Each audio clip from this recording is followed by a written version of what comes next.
Look, I haven't watched it, but I saw that he was ripping it apart or whatever. You know, that whole thing about, oh, you can't raise someone else's Fifth or Sixth Amendment rights in your, the prosecution had to concede that we were right. They conceded it in court. So I guess maybe someone in their weird rage forgot that the confrontation clause exists. That little thing called the Constitution that you have to, like, kind of use as a rule book that exists. And like people are like, just forgot that the confrontation clause exists. And you can't just like do an end run around people's Sixth Amendment rights or their Fifth Amendment rights and then try and get inadmissible statements admitted. Like, they don't just let you do that because the person who you're doing that to also has rights, even if they're not directly implicated. And one of those rights is the right to confront any witness against you. But like, if you can't call that witness because they have a Fifth Amendment right that you can't pierce, the state doesn't just get to use that. And you know how you know this is true? Like, this is the funny part. You know this is true is because they don't just do it all the time, because they just do it all the fucking time. If it worked the way that certain reviewers thought it would work, they would just always do it, because you could always get someone else to make the statements that you need without Miranda and then just trample on the rights of everybody else. They just do it all the time.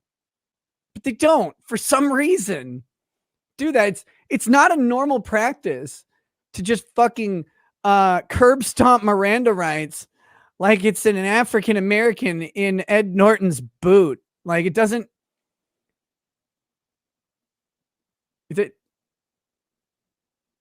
I just wonder sometimes about some of my friends.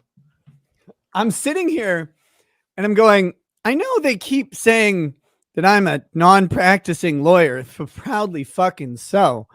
I know they keep saying it, but I'm just sitting here going, but their analysis is bad. Like, not their conclusions. So there's two different aspects of how legal analysis works, right? You have your analysis of the issues, identify the issues, identify the legal questions, and then you have your application section, or a lot of people would call it like a prediction or an outcome or whatever. And you take the facts and then you apply them to the legal analysis.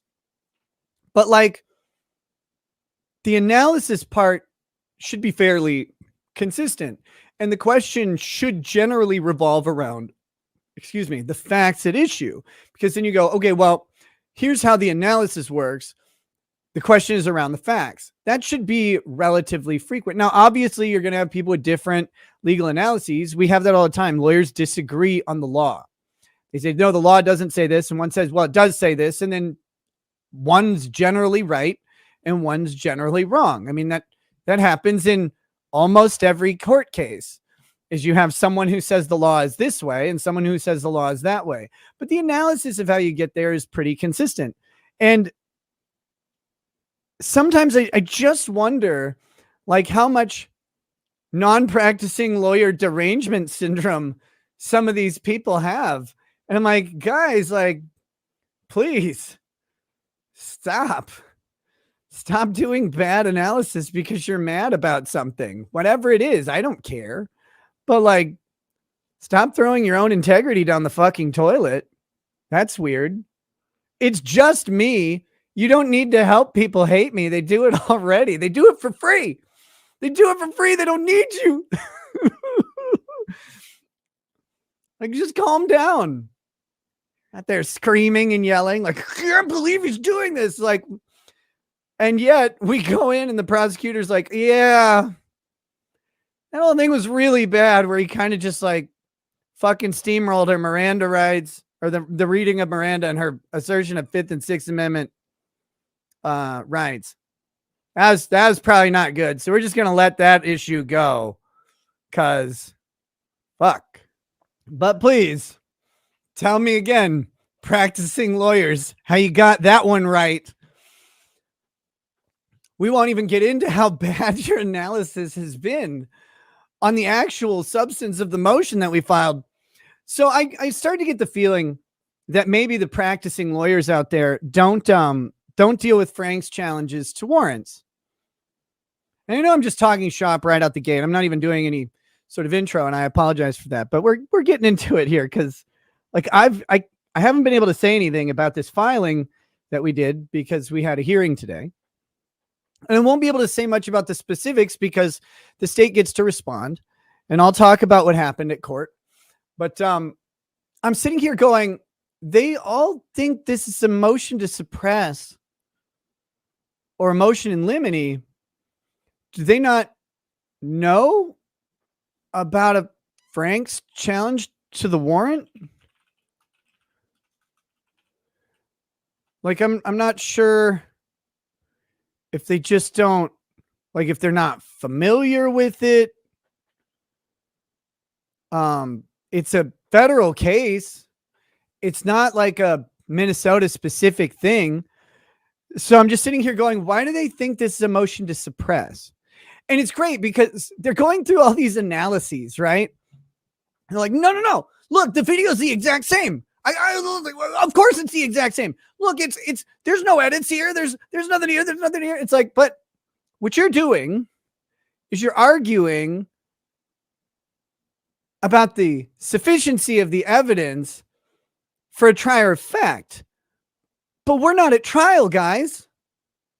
We're not even close to trial. We're not asking a judge to rule on the sufficiency of the evidence, because what you've done is presented an argument as to why this evidence would be admissible, but admissibility isn't the issue. And if you're stuck on the admissibility of the video, I'm just going to encourage you to go back and read the fucking document again, because it lays out that, again, this is a Frank's challenge. The Frank's challenge is about the sufficiency of the warrant request, not the evidence used in the warrant request. There's a nice distinction there, but you have to know what you're talking about. But hey, you know what? It'd be kind of weird. It'd be kind of strange. What if I told you that there's a non-practicing lawyer out there who is representing a client in a felony possession case in Candy, Ohio County, in front of Judge Wenzel, and won that case on a Frank's challenge to a warrant, where the prosecution, or I guess actually just the affiant, the officer who requested the search warrant, lied about having a confidential informant. They actually called them a concerned citizen when they were a confidential informant.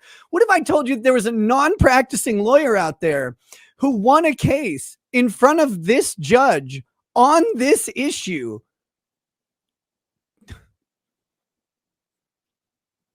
It's almost like there was a resource you could go to and find the winning argument on a Frank's challenge in front of the same judge. If you looked. And maybe the non-practicing lawyer, the retarded, stupid, non-practicing lawyer, maybe he has some idea of how a Frank's challenge works, and you fucking don't, which is embarrassing to be worse at this than me. That's the biggest own I can imagine. How can you be worse at lawyering than I am?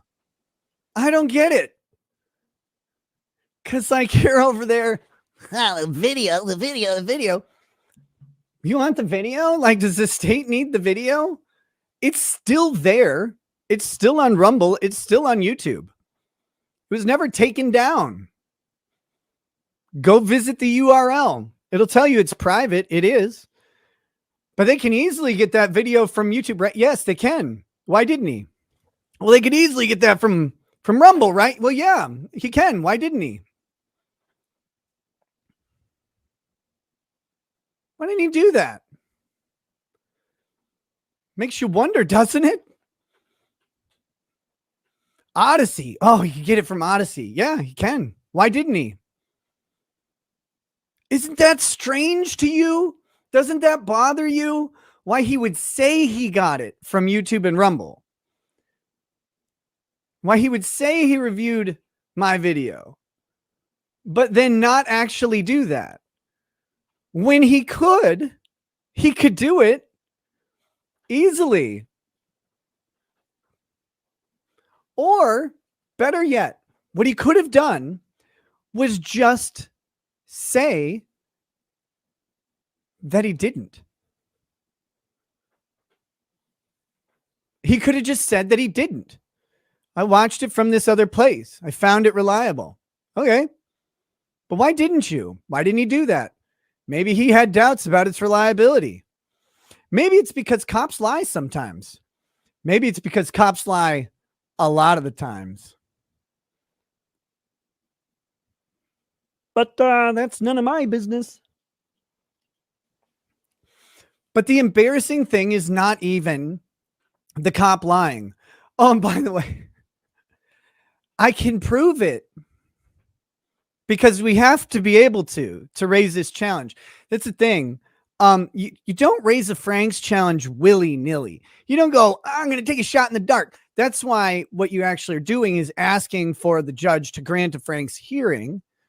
And at the Frank's hearing, there will be an evidentiary argument. And we'll find out. We'll find out if the cop lied or not. He did. He did. It's easy to prove. It's easy to show. And the crazy thing about this is like you don't go into a Frank's challenge by bringing in a bunch of extra stuff. Like, look, I can show all this. I can do this because that's a temptation. You want to fight everything all the time. Criminal cases are big. You want to fight them. You want to like, no, I want to fight this and this and this and this and this, but you don't fight them all at once. You don't fight those battles all at once. You pick the appropriate battles for the appropriate times, and the other stuff has to wait. But here's the deal. You don't go into a Frank's challenge by bringing in a bunch of evidence that you think the cop should have known. If you do that, you're in trouble. You're in trouble.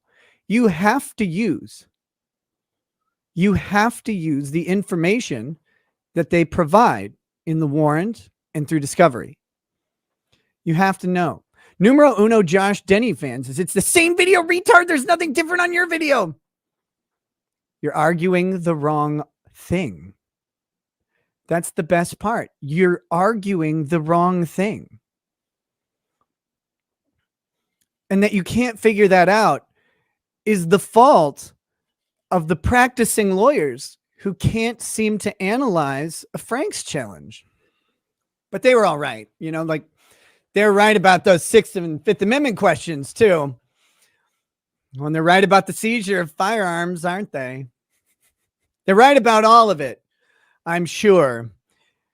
I'm just like, of course, because what I did was I just hired an attorney who he would just let me draft all the motions and everything, and he just sign them, right? Like I've seen that as if, first of all, as if you'd hire someone to do that anyway.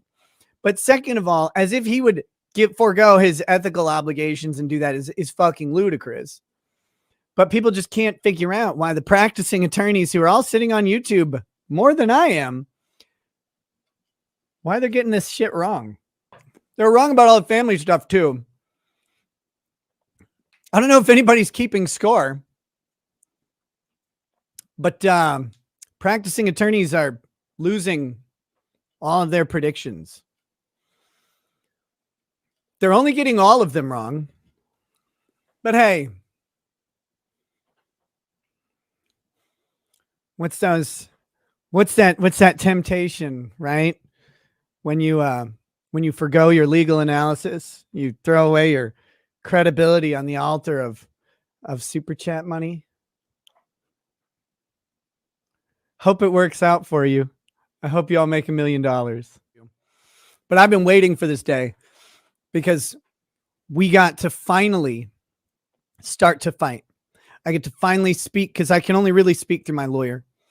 The stuff I talk about here is either wildly public knowledge or has been dealt with in some way or is completely adjacent to any real issues.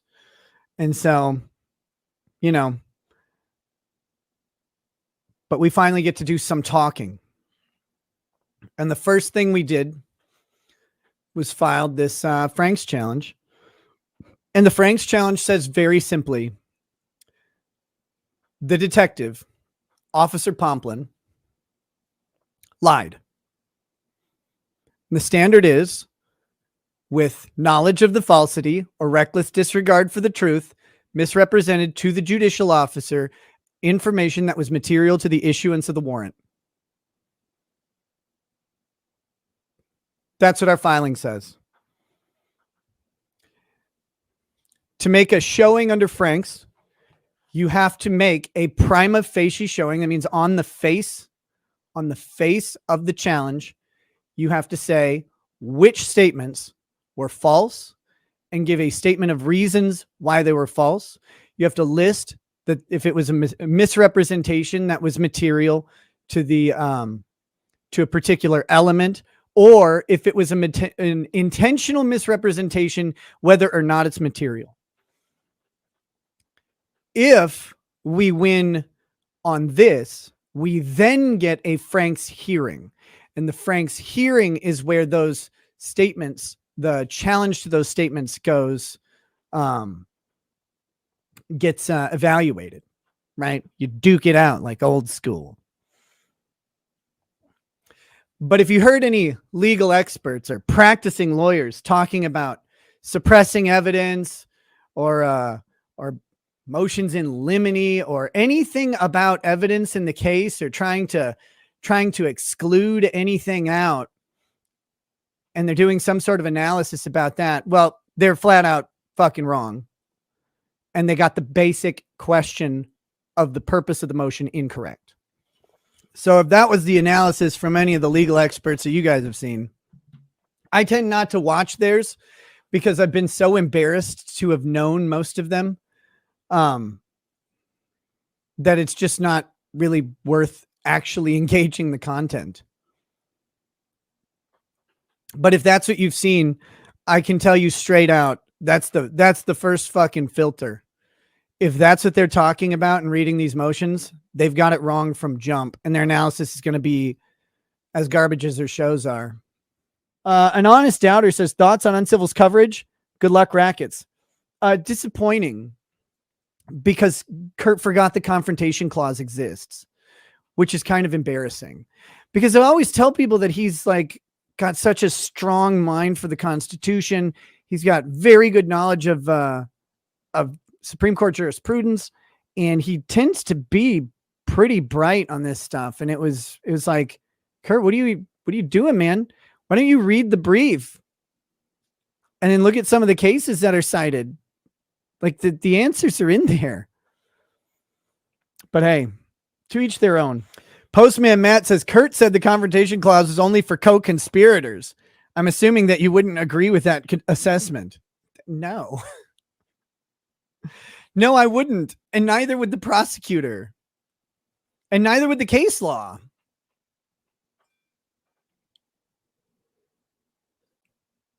But Kurt's free to disagree all he wants. Like I said, that was the first thing. That was the first thing we did in court today, was go in, and the prosecutor and my lawyer discussed that issue and resolved it by agreeing with our analysis. There you go. So whatever, and look, I don't, believe me, I don't ever fault a lawyer for getting something wrong. Maybe you don't know. Maybe the judge surprises you. I've said this a million times. But at some point, you just go, I've seen you do better than this. Okay. What am I going to do? Like, go out and chat and say, how dare you? How dare you? It's just like, okay,